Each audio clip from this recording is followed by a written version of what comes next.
মানুষের পাশে অতীতে ছিলাম, বর্তমানে আছি এবং ভবিষ্যতে থাকব।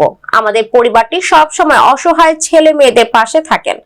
বৃহস্পতিবার দুপুরে দক্ষিণ আলিপুর সরকারি প্রাথমিক বিদ্যালয়ের ছাত্রছাত্রীদের মাঝে স্কুল ড্রেস বিতরণী অনুষ্ঠানে প্রধান অতিথির বক্তব্যে মেসার্স আলী আজম ট্রেডার্স এর স্বত্বাধিকারী ও বিশিষ্ট সমাজসেবক আমিরুল বাশার মান্না এসব কথা বলেন।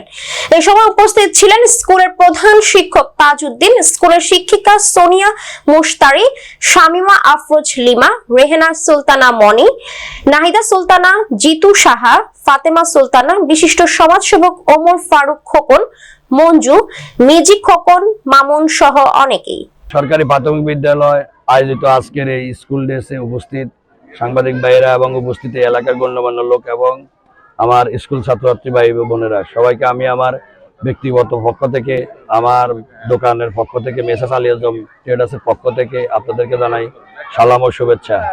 আসলে স্কুলমুখী করার জন্য, ছাত্রছাত্রীদেরকে স্কুলমুখী করার জন্যই আমি এখানে আসা।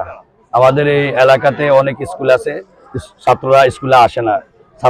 ছাত্রছাত্রীদেরকে স্কুলে আসার জন্যই আমার এখানে আজকে আসা এবং এই অনুপ্রেরণা জাগানো।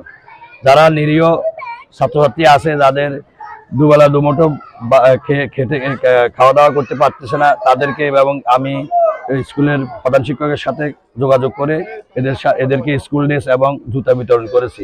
সবাই একসাথে স্কুলে আসি, স্কুলে পড়ালেখা করে এবং সুশিক্ষায় শিক্ষিত হয়। সবাইকে ধন্যবাদ।